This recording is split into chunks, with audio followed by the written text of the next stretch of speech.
context. Its use is the new context of a Semitic understanding of the cosmos and what happened to Abraham.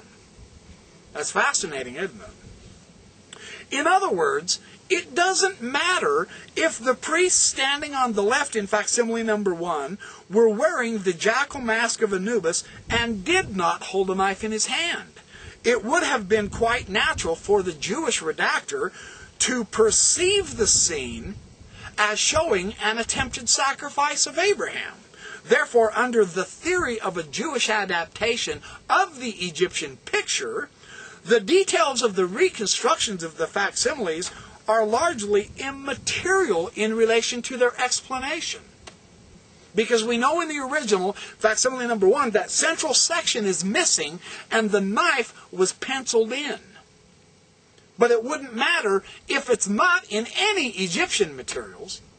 The illustration is used as a basis for explaining Abraham's sacrifice. That's very interesting, isn't it?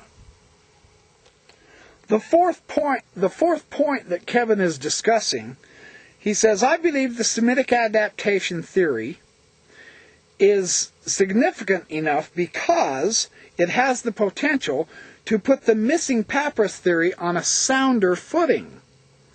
One reason LDS scholars have said that when Egyptologists translate the Joseph Smith Papyri, they don't find the Book of Abraham, is because it's on another roll.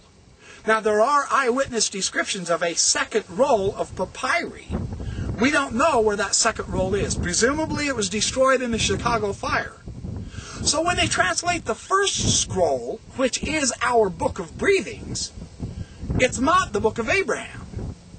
And the fragments that were given back to the church in 1967 are fragments from those Book of Breathings, and it has characters that appear to be matching the Book of Abraham, but they don't. So, scholars have said the Book of Abraham's phony. But in this idea, with the Semitic adoption theory, John Gee has suggested that there may have been another text on the scroll containing the Book of Breathings. The Semitic adoption theory explains why the text of the Book of Abraham may have been appended to a Book of Breathings.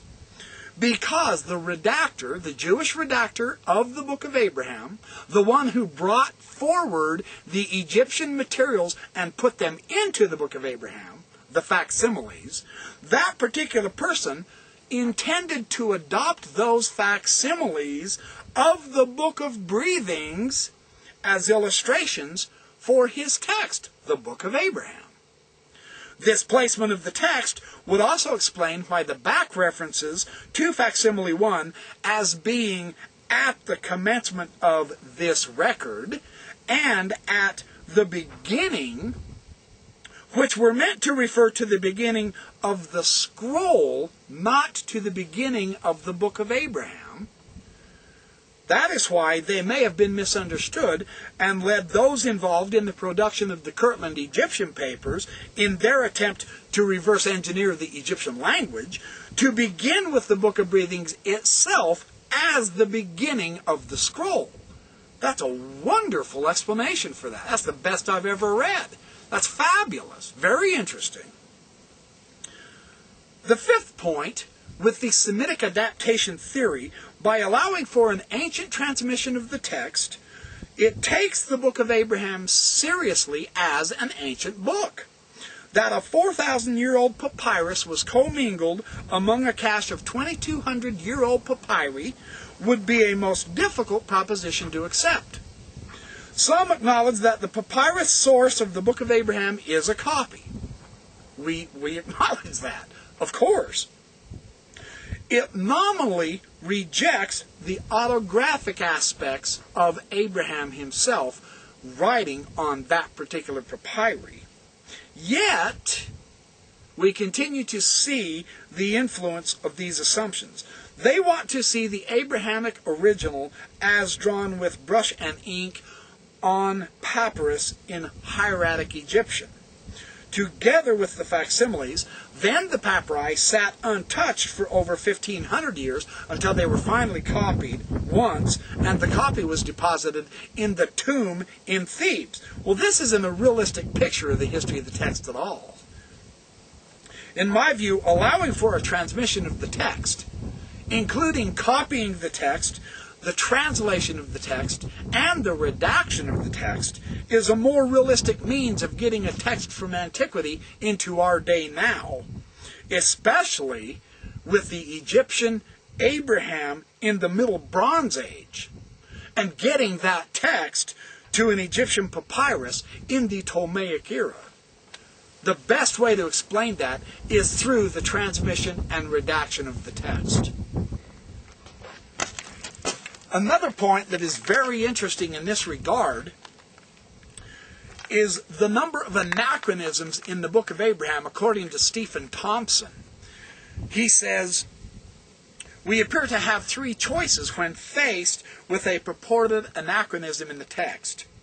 We can deny that the anachronism exists, and assert that although it has not yet been attested in an extant source, the posited characteristic does indeed date back to the Middle Bronze period. That's one option. Another option we have is acknowledging the anachronism, say, yeah, that's a problem in our Book of Abraham, all right, but assign it to Joseph Smith as a translator's anachronism, which does not in and of itself compromise the Book of Abraham as a translation of an ancient source. Another option we have that we can do is acknowledge the anachronism and assign it to Joseph Smith as the modern author of the text. The Semitic adoption theory, however, by suggesting that the text underwent an ancient transmission, gives us a fourth option. A fourth option just as viable as any of those other three. We acknowledge the anachronism, but we assign it to the ancient redactor.